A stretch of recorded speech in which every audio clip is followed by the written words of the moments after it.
देखिए, इतिहास का एक सीधा सा नियम है। हर महान सभ्यता एक ना एक दिन खत्म हो जाती है। उनके शहर सदियों की धूल के नीचे दब जाते हैं, उनकी कहानियां भुला दी जाती हैं।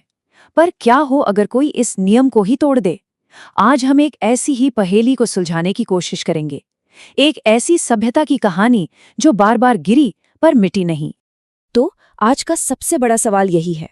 सोचिए जरा, पिछले 2500 सालों में जिस जमीन को आज हम ईरान कहते हैं, उस पर यूनानियों ने हमला किया, अरबों ने फतेह किया, तुर्क आए और मंगोलों ने तो लगभग सब कुछ तबाही ही कर दिया था। फिर भी किसी न किसी तरह ये सभ्यता बनी रही। आखिर कैसे?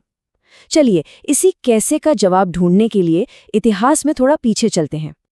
अगर हम इतिहास को एक तरह से साम्राज्यों का कब्रिस्तान माने, तो उसमें रोमन, मायन, मिस्र और सुमेरियन जैसी कई बड़ी बड़ी ताकतें दफन हैं। उनकी भाषाएं, उनके भगवान सब वक्त के साथ खो गए। लेकिन जैसा कि स्लाइड पर दिख रहा है, इस कब्रिस्तान के बीच ईरान अकेला खड़ा है और यही बात इसे इतना खास बनाती है। तो इस अनोखे लचीलेपन की कहानी शुरू होती है इसकी जमीन से ही। ईरानी पठार, जो चारों तरफ से ऊंचे पहाड़ों और सूखे रेगिस्तानों से घिरा है। मतलब ये एक कुदरती किले जैसा है। इसने हमेशा हमलावरों के लिए मुश्किलें खड़ी की, लेकिन साथ ही ये पूरब और पश्चिम के बीच एक अहम चौराहा भी था। तो इसने ईरान को एक ही वक्त में बचाया भी और दुनिया के केंद्र में भी रखा। अच्छा, अब बात करते हैं पहले महान फारसी साम्राज्य की। इसी ने, आप कह सकते हैं, ईरानी सभ्यता का डीएनए तैयार किया। ये थे हखमनी या एचेमेनिड्स, जिन्होंने एक ऐसा मॉडल बनाया जो सदियों तक न सिर्फ टिका रहा बल्कि दूसरों के लिए एक मिसाल भी बना। और ये सब हुआ बहुत ही तेजी से। साइरस द ग्रेट और उसके बाद डेरियस द ग्रेट, इन दो राजाओं ने मिलकर दुनिया का सबसे बड़ा साम्राज्य खड़ा कर दिया। लेकिन उन्होंने सिर्फ जमीन नहीं जीती, उन्होंने एक ऐसा सिस्टम बनाया, एक ऐसी व्यवस्था की नींव रखी जो आने वाली कई पीढ़ियों के लिए एक ब्लूप्रिंट बन गई। और यही वो चीज़ थी जो खाखामनी साम्राज्य को सबसे अलग बनाती थी। देखिए, उन्होंने जोर जबरदस्ती से नहीं बल्कि एक तरह की सहिष्णुता और समझदारी से शासन किया। ये जो मशहूर साइरस सिलेंडर है, वो इसी सोच का सबूत है। साइरस ने जिन लोगों को जीता, उन्हें अपने धर्म और अपनी संस्कृति को मानने की आज़ादी दी। उस जमाने के हिसाब से ये एक बहुत ही अनोखा और क्रांतिकारी आइडिया था। तो अगर साइरस ने साम्राज्य बनाया, तो डेरियस ने उसे एक सिस्टम में ढाला। इस स्लाइड पर जो आप देख रहे हैं, प्रांतों में बंटवारा, एक विशाल हाईवे, पूरे साम्राज्य के लिए एक ही करेंसी, ये सब किसी मॉडर्न सरकार जैसा लगता है ना? ये एक बहुत ही सोची समझी प्रशासनिक व्यवस्था थी जिसने इतने बड़े साम्राज्य को एक साथ जोड़े रखा। और अब हम आते हैं इस कहानी के सबसे दिलचस्प मोड़ पर, एक ऐसा पैटर्न जो बार बार दोहराया गया। ईरान जंग के मैदान में तो हारा, लेकिन संस्कृति की लड़ाई में हमेशा जीत गया। ये समझना बहुत जरूरी है कि ईरान आज तक कैसे बचा हुआ है। पहली बड़ी चुनौती बनकर आया सिकंदर महान, अलेक्जेंडर द ग्रेट। वो एक तूफान की तरह आया और उसने देखते ही देखते हखामनी साम्राज्य को तहस नहस कर दिया।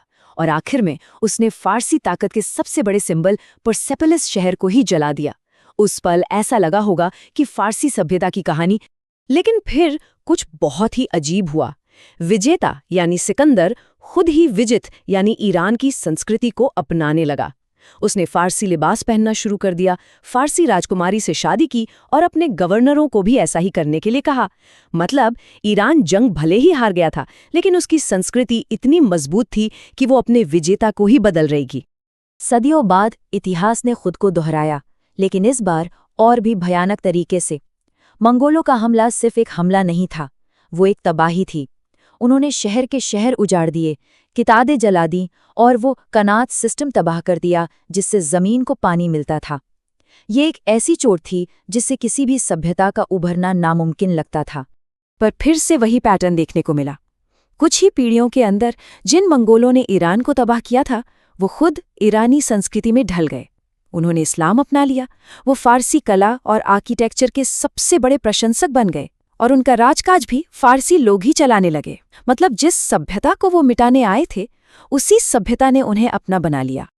अब तक हमने देखा कि ईरान ने बाहरी खतरों का सामना कैसे किया, पर अब कहानी एक अंदरूनी बदलाव की ओर मुड़ती है, एक ऐसा बदलाव जिसने ईरान की पहचान को हमेशा हमेशा के लिए बदल दिया। इस बार ईरान किसी हमले का जवाब नहीं दे रहा था, बल्कि वो खुद को अंदर से एक नई शक्ल दे रहा था। इस क्रांति के केंद्र में था 12वीं शिया इस्लाम। जब सफवी राजवंश ने इसे ईरान का राजकीय धर्म बनाया, तो ये सिर्फ एक धार्मिक फैसला नहीं था, ये एक राजनीतिक बयान था। इसने आधुनिक ईरानी पहचान की नींव रखी। और इस स्लाइड पर आप देख सकते हैं कि इस एक फैसले का कितना बड़ा असर हुआ। इसने ईरान को अपने ताकतवर सुन्नी पड़ोसियों, खासकर विशाल ऑटोमन साम्राज्य से बिल्कुल अलग कर दिया।